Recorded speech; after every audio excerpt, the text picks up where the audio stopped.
growing up, I was always looking at like a career that made money because I didn't want to have financial scarcity like I did growing up. So when I came out of chiropractic school, I was very ambitious to grow. I wanted to thrive. I wanted, just like anyone who starts a business. Yeah, But yeah. I had a little bit probably more because of my background. And I followed all the business advice that I can get my hands on. I was reading 80 to 120 books a year. I was listening to podcasts. I didn't listen to music for five. I mean, maybe here and there, but it was mostly podcasts, Yeah. videos, books. I mean, it was just all I was downloading all the time because they said, oh, the more knowledge you have, the more money you make. It's like, okay, I'm going to do what I have to do. You have to grind and hustle. You got to work the very long hours. You got to just do all this work. And I'm like, okay, I'm going to do it. I'm going to do it. I'm going to do it. So long story short, a lot of ups and downs in that process. But long story short, I ended up 5 years in, hit my financial peak, which I was like, this Oof. is awesome, man. I'm making all this money. But I mean, I wasn't happy. I wasn't satisfied. I was unfulfilled.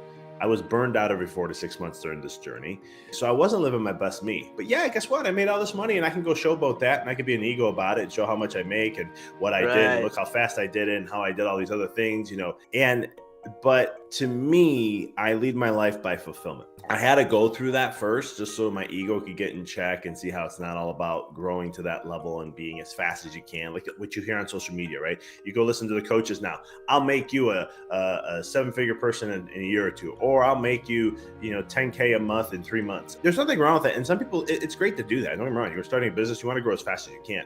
Right. And I'm a coach, so I understand that. I help my clients do these kind of things. But it's one of those things that, I mean, I had a lot of trials and tribulations through this process to get to the point of where I'm at today. I mean, I ended up going bankrupt in my business in the first Oof. year and a half, not my business, about a year and a half, 2 years. I had to make a choice. There was a lot of things that went on in my life, but I had to make a choice to either bankrupt my personal life because I put everything on credit cards. Business wasn't moving as fast as I needed to. Student loans were being really harsh at the time because during Rock October 2008, 2009, Mm. banks were not nowhere near flexible and friendly Yeah. like they are now. They wanted me to make a payment, and I was like, I get a bill every month. I used to joke about this. I'm like, I get a bill every single month, and it's like a mortgage statement, probably a little bit, probably double from what I'm used to seeing. And I go, and I don't know, have the keys to the house. I don't know where it lives, but they just keep telling me I got to pay this or else. And so when they were like, when I was hitting starting a business, I just needed that cushion. They just would Right. not budge. And so with everything else I did, probably, ambitious, but long story short, this is where the development of the billionaire success formula came because I started to look at what's the advice is being told. I already Mm. understood mindset. I already understood neuroscience. I already understood quantum physics and all this other stuff, all the different ologies that I studied, neurolinguistic programming. And I was looking at this in my head. I was like, this makes no sense. We're being told to grind and hustle and work. Everything's about hard work and action. This information came from the 1900s. Rockefeller was one of the first Right. people saying about hard work. Henry Ford came behind that. And all these other pioneer people kept coming out Mm. saying, hard work, hard work, hard work. That's what makes success. So it's been ingrained in our conditioning. It's been ingrained in our subconsciousness. A lot of people think that's what we have to do. And coming from the spiritual side, which is now quantum. Yeah.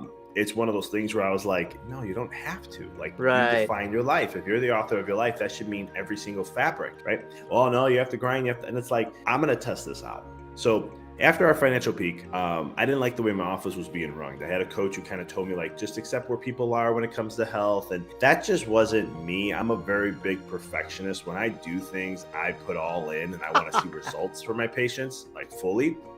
And that comes into one part of they have to be committed and they have to follow certain recommendations of what I recommend based on what I know. It's the same Right. thing like in coaching. I'm not Mm. going to take a client who's going to half-ass things. It's just that's why if they're going to do that, I don't want them as a client because I want people who are going to want to do the work and follow through.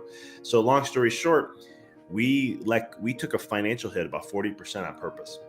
On purpose. This was a Wow. choice.